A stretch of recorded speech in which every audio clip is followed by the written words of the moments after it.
ఇంజనీర్ల పని నేతలు చేయొద్దు, అలా చేసిన ఫలితమే కాళేశ్వరం ప్రాజెక్టు. ప్రపంచంలో 3 ఏళ్లలో కూలింది ఇదొక్కటే. రాజకీయ నేతలు, రాజకీయ నాయకులు చెప్పినట్లు చేసే ఇంజనీర్లు ఊచలు లెక్క పెట్టాల్సి వస్తుంది. ఎందుకు ఊచలు లెక్క పెట్టాల్సి వస్తుంది? ఇంజనీర్లు, రాజకీయ నాయకులు ఎందుకు ఊచలు లెక్క పెట్టారు? సంతకాలన్నీ వీళ్ళే ఉంటాయి కాబట్టి వీళ్ళు ఊచలు లెక్క పెడతారు. కానీ అత్యధికంగా అవినీతి చేస్తున్నాడు ఎవడు? అధికార రాజకీయ నాయకుడు. అంటే బాజాప్తా చెప్తాం రాజకీయ నాయకుడే అని. ఒక్కసారి ఎమ్మెల్యే అయితే ఎంత సంపాదిస్తుండు, ఒక్కసారి మినిస్టర్ అయితే ఎంత సంపాదిస్తుండు? ఎందుకు మీరు మిలాఖతై అధికారులను పనంగా పెట్టి అధికారుల కుటుంబాలను సర్వనాశనం చేస్తా ఉన్నారు? మీరు ఊచలు లెక్క పెట్టాల్సిందని మీరు రాజకీయ నాయకులు పీకి కట్టలు కడుతున్నారు, అధికారులే మొత్తం తప్పులు చేస్తున్నారు.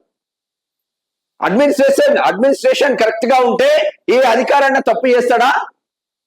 ఈ అధికారాన్ని లంచం తీసుకుంటాడా? అడ్మినిస్ట్రేషన్ కరెక్ట్ గా ఉంటే మీకింత మాకింత అని మీరే మాట్లాడుకున్న తర్వాత వాళ్ళకి అలవాటు పడ్డది అది పానం. ఇక ఉద్యోగ నియామకాలపై ప్రత్యేక శ్రద్ధ పెట్టాలి. గ్రూప్ 1 పై రాజకీయ ప్రేరేపిత పిటిషన్, త్వరలో గ్రూప్ 1, 2, 3 నియామకాలు అంటున్నారు సీఎం. ఏఈ జేటీఓలకు నియామక పత్రాలు, కృష్ణా జలాల్లో న్యాయమైన వాటాకు కృషి, సమ్మక్క సాగర్ కు త్వరలోనే ఎన్ఓసి, 5 లక్షల ఎకరాలకు నీళ్లు ఇవ్వడమే లక్ష్యం. తెలంగాణ కోర్ అర్బన్ రీజియన్ పరిధిలో అనుమతుల ప్రక్రియ సులభతరం కావాలి. ఉన్నతాధికారులతో సమీక్షలో సీఎం రేవంత్ రెడ్డి చేస్తున్న వ్యాఖ్యలు. ఇక ఇంజనీర్లు తమ పని తాము చేయాలని, ప్రాజెక్టులు కట్టాలనే విధాన నిర్ణయం మాత్రమే ప్రజాప్రతినిధులు తీసుకోవాలని ముఖ్యమంత్రి రేవంత్ రెడ్డి అన్నారు.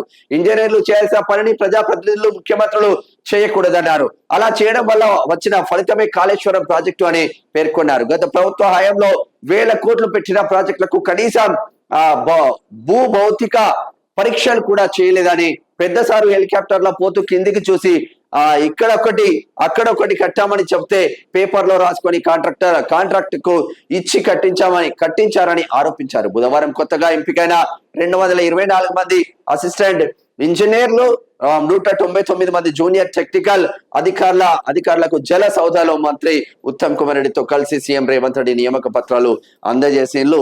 ఈ సందర్భంగా చేసిండ్లు కేసీఆర్ హెలికాప్టర్ లో పోతుండంట, పైనుంచి కిందికి చూసి ఈడోటి కట్టాలి మేడిగడ్డ, ఈడోటి కట్టాలి ఇంకో గడ్డ అని చెప్పేసి కాళేశ్వరం ప్రాజెక్ట్ డిజైన్ చేసిందంట. కాళేశ్వరం ప్రాజెక్ట్ సర్వనాశనం అయిపోయిందని చెప్తున్నారు.